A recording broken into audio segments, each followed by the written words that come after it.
What's up, Internet, and welcome to the YieldTomato Gaming channel for a gaming story that I felt like sharing. Fairly recently, I went to an arcade sale. Now, it's not exactly what you might think when I say that. It wasn't like the arcade was going out of business and auctioning off all their arcades. Far from that. The arcade in the area is still very much so open and running. Still have a lot of amazing arcade and pinball machines. This was more a matter of them wanting to kind of remove some of their extras, or just kind of clear out space, probably for more stuff in their storage area, because this was really more of them they wanted more room in storage, or wanted to get rid of the storage altogether, it seemed. There was a lot more than just arcades themselves available. They had some like candy dispensers, which was kind of cool.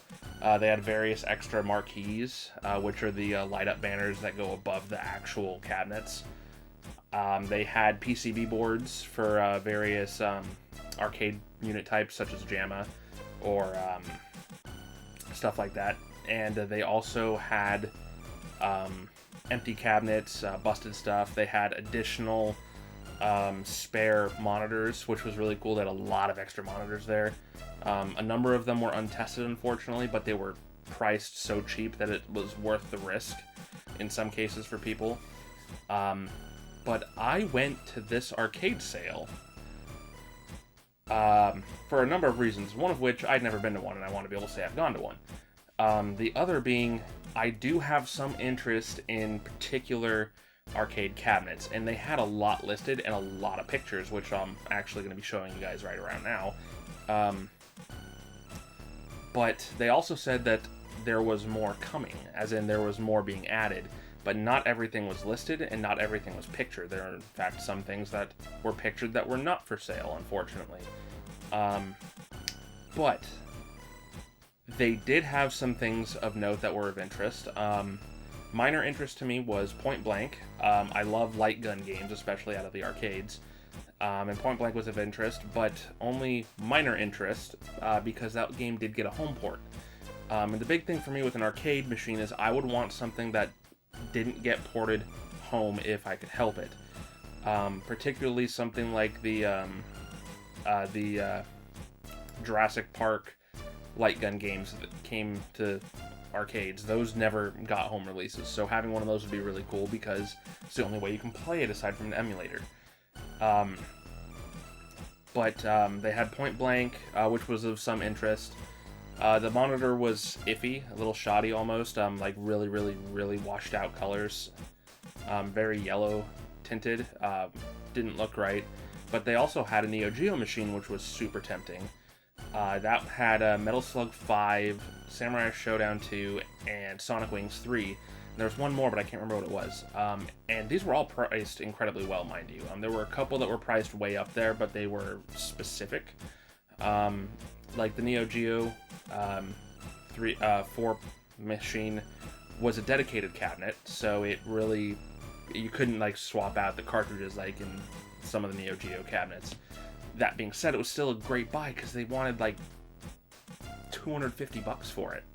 I mean, that's a steal for an arcade machine.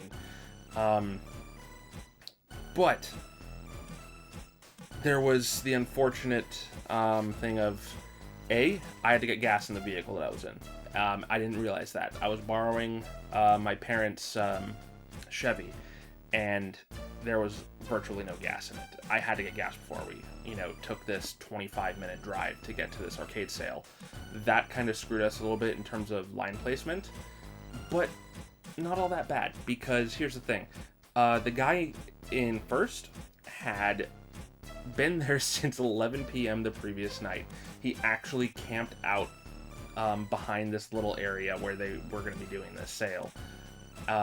Which is really unfortunate because he's actually a fellow arcade owner in about 2.5 hours away.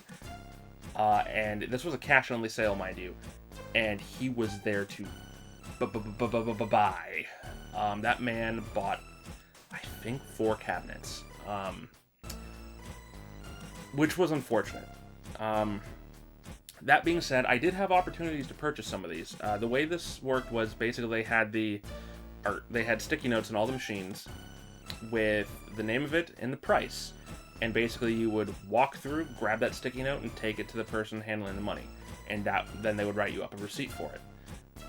There were a couple of things we passed by that we could have, myself and my friend, because I didn't go alone, could have grabbed. Particularly there was a busted Area 51 cabinet for $75, but I also had told myself I did not want a project machine. If I was buying, I was going to buy one that was fully ready to go. And I had the opportunity to buy a Donkey Kong 3 cabinet for $300. And I didn't do it. I didn't grab it. I walked away. I thought about it. I walked back to it, and the tag wasn't there. I'm like, well, that kind of said it wasn't meant to be.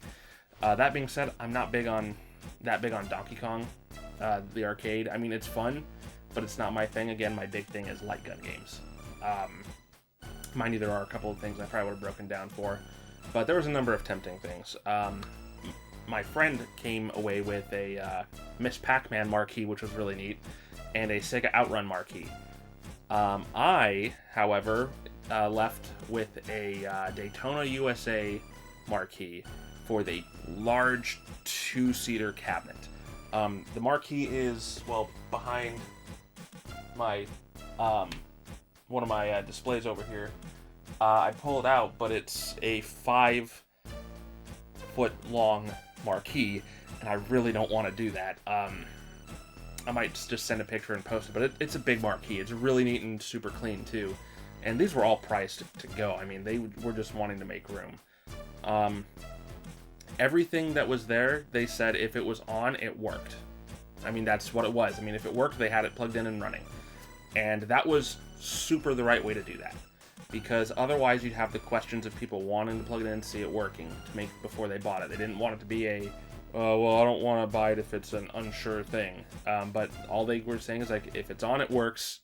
That's where it's at. As you can imagine, it was a no warranty thing. It was just you're buying it as is. And they did make it sound like they had more cabinets that they were going to be selling, but they just didn't have them in the area yet. They had to go get them from somewhere.